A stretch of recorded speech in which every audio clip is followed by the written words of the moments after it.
Food, a noun that refers to any nourishing substance that is eaten, drunk, or otherwise taken into the body to sustain life, provide energy, or promote growth.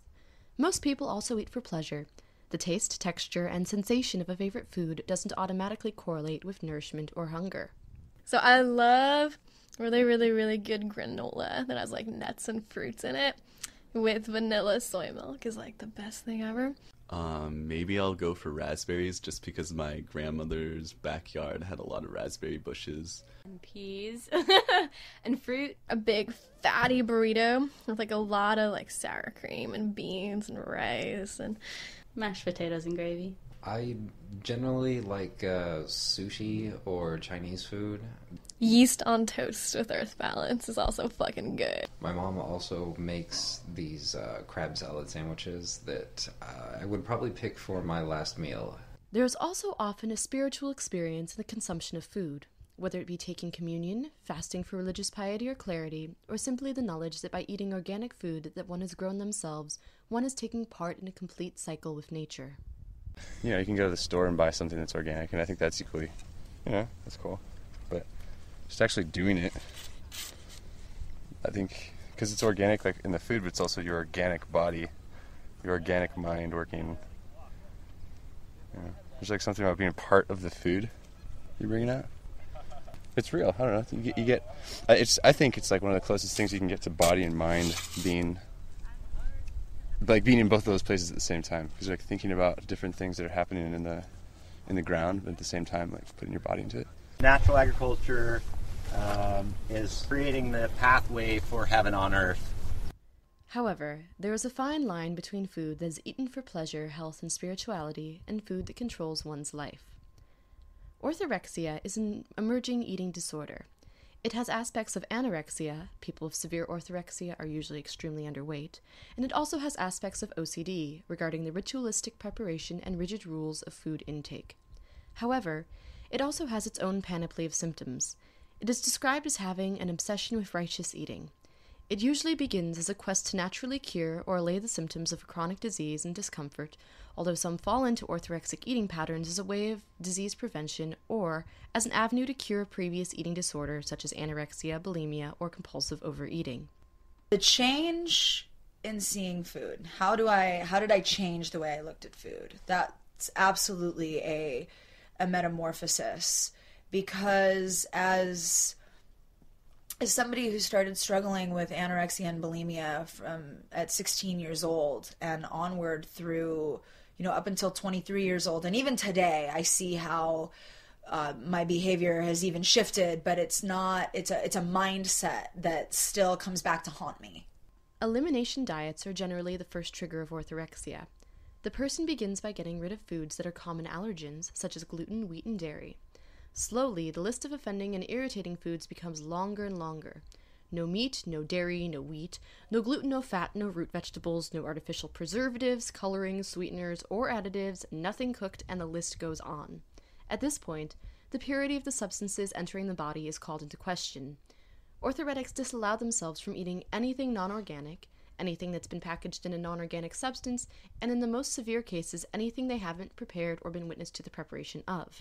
For breakfast this morning, I took my AFA, which is blue-green algae supplement, and then I made myself a yerba mate latte with Brazil nut milk that I made myself, and some raw organic honey that also has bee pollen and bee propolis and royal jelly in it. What I've been doing, I've been really into pudding-esque type meals that are fairly easy to digest, that also will keep for a while. Preparation starts a few days in advance. I have to soak the nuts that I want to use, either almonds or Brazil nuts or macadamia nuts that I've been into lately. Coconuts are always involved. And so to last me for a week, I will scoop the meat out of some coconuts and save the water. And I also take my soaked nuts and I combine them in a Vitamix, blend them up for a little while. I add some reconstituted Irish moss with some cinnamon. I love maca. It's an adaptogen. It's a root that you find in the Andes Mountains. And with all of those things, I usually add fruit to it. So either whatever's growing in the garden right now. Figs have been popular, and I bought some apples at the farmer's market, so either an apple pudding or a fig pudding. And I've got a friend who has a pineapple guava tree, so I've been scooping the meat out of pineapple guavas and putting all those, blending it up until it's nice and smooth, putting it in the fridge, letting it set. I usually scoop it. I make enough that I have like 3 servings that will last me over the course of 3 days. And then when it's time for me to actually take it out and eat it, I will slice either strawberries or bananas, throw it on there, and it travels well. And if that's not what I'm having, then I'm chopping up kale and putting a little olive oil and lemon juice on it to soften up the bitterness, make it a little more palatable, and adding salt and pepper to taste, and usually some avocado. Orthoretics pride themselves on their self-discipline and knowledge of micro and macronutrients in everything they consume, much like many anoretics do. However, instead of using that knowledge as a way to fight body image woes, orthoretics are concerned with keeping the body pure and clean as a sort of pseudo-spirituality. It really takes a great amount of willpower, like personal care to stay true to the things that you believe in. I don't have to drop into instant gratification.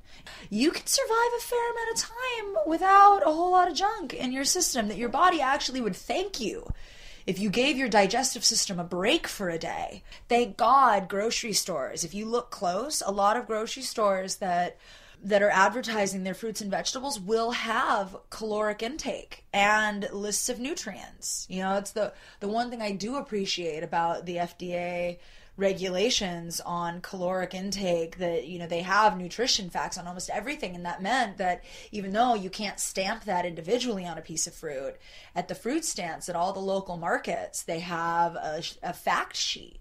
And I started collecting those. I started spending hours in grocery stores. I started buying books. You know, like, thankfully in the 90s, the movement to, you know, what's really in your food was really helpful in that way. And all the time that I spent with dietitians and nutritionists, they have to know it, and they would pass it on to me. And I had lists of the things that I love to eat. And I started doing math, and I started weighing things out, like that you can determine how many calories something has based on how much weight is in it and water displacement. I mean, it was pretty sick, some of the things that I was willing to do to figure out how many calories were in this thing. And now the shift is, how does it make me feel? But I wouldn't be able to tell you how something made me feel unless I went through the rigmarole of the calories and the macronutrients, and how many calories are from fat and what percentage are from carbohydrates. The most disturbing thing about a disease such as orthorexia in a place like Santa Cruz is that many of the symptoms are lauded as being enlightened. This allows even those with the most severe cases to fall under the radar as being pious. To eat only raw organic food one has grown themselves and nothing else is seen as a positive thing, although it ultimately leads to malnourishment. There's nothing wrong with eating intentionally, whether it's choosing the apple over the cake for health or the fried chicken over the grilled for pleasure. It's when the process of intentional eating overtakes one's life to the point of excluding everything else that it becomes a mental disorder and not simply a lifestyle.